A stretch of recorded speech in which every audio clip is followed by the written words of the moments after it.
안녕하십니까, 알파스트리트 파트너스입니다.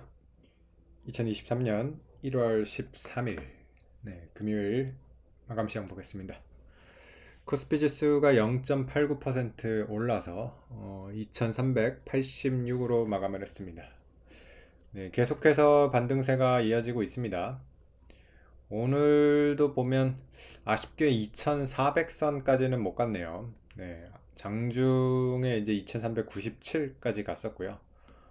상승폭을 더 확대하지는 못하면서 결국에는 2400까지는 회복을 하지는 못했습니다. 그래도 뭐 요새 최근 들어서 며칠 계속 그 상승을 이어가고 있고요.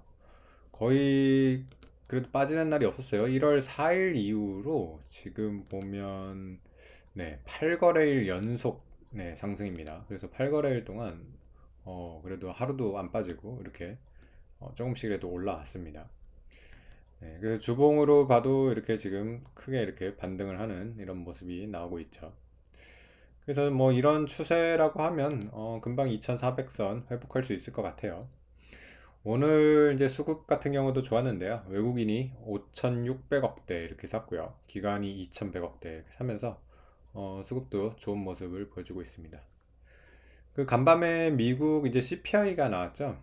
CPI가 이제 컨센서스가 6.5%였는데, 실제로도 6.5% 그대로 나오면서 그렇게 나쁘지는 않았던 것 같습니다.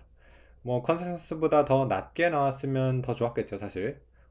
근데 뭐 어쨌든 컨센서스에 이렇게 부합하게 나오는 것도 나쁘지 않습니다. 그래서 이제 미국 같은 경우도 좀 올랐고요. 최근에 미국이 계속 그래도 좀 상승을 했었는데 이렇게 CPI 발표하는 날에도 더 오르기는 했습니다. 그래서 다우가 0.6%, 나스닥도 0.6% 정도 이렇게 오르면서 다우가 이제 34,000대를 회복을 했고요. 코스피 같은 경우는 사실 이런 다우나 이런 거에 비해서는 많이 약하죠, 보면. 뭐 오늘 상승폭은 더 컸지만은 지금 꾸준히 사실은 다우는 견조했는데 코스피 지수는 지금 상당히 낮은 그런 수준입니다. 원달러 환율 같은 경우는 지금 1240원대, 오늘 뭐 장중 이제 저점은 1230원대도 갔었는데 역시 1230원, 40원 이 수준에서는 그렇게 더 쉽게 잘 빠지진 않습니다. 어느 정도 이제 환율도 충분히 빠졌다고 생각이 돼서 1230원대, 40원대 이 정도에서 이제 계속 머물고 있는 그런 모습이 보입니다. 그리고 오늘 또 중요한 결정이 하나 있었죠. 한국은행이 기준금리를 0.25% 인상을 했습니다. 그래서 기존에 이제 3.25였는데, 이제 0.25가 올라서 3.5%가 됐습니다.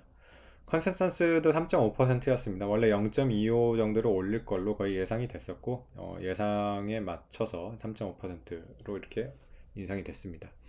근데 우리나라 현재 경제 상황이나 이런 부동산 시장으로 봤을 때는 금리가 꽤 부담스러운 수준이에요. 그래서 사실은 이번에 동결을 하지 않을까라는 그런 소수 의견도 있었습니다. 근데 역시 뭐 그렇게 동결까지는 하지 않았고요. 인상을 하게 됐습니다. 우리나라 금리 피크는 이제 거의 가까워졌다고 봅니다. 지금 우리나라 같은 경우는 3.5 여기가 지금 피크일 수도 있고요. 뭐 한 번 정도 더 올려서 3.75 이 정도 수준이면 거의 이제 금리를 더 올리기 힘든 수준이 아닌가 이런 생각이 듭니다. 그걸 반영을 해서 지금 보면 채권 금리 같은 경우는 계속 떨어지고 있습니다. 지금 우리나라 10년물 같은 경우는 오늘 3.30이라서요. 지금 뭐 이제 3.3도 깨는 그런 수준까지 가네요. 장중에는 3.27까지 갔었네요. 그래서 3.2대가 이제 보이거든요. 그래서 이제 기준금리보다도 지금 10년물 채권금리가 더 낮습니다. 우리나라는 지금 물가에 대한 걱정보다는 확실히 경기 침체에 대한 우려가 더 큰 그런 모습입니다. 미국보다도 지금 더 낮죠. 미국 같은 경우는 지금 10년물이 3.4%거든요. 그래서 확실히 지금 우리나라도 그렇고 미국도 그렇고 금리가 부담스러운 수준인 거는 맞습니다.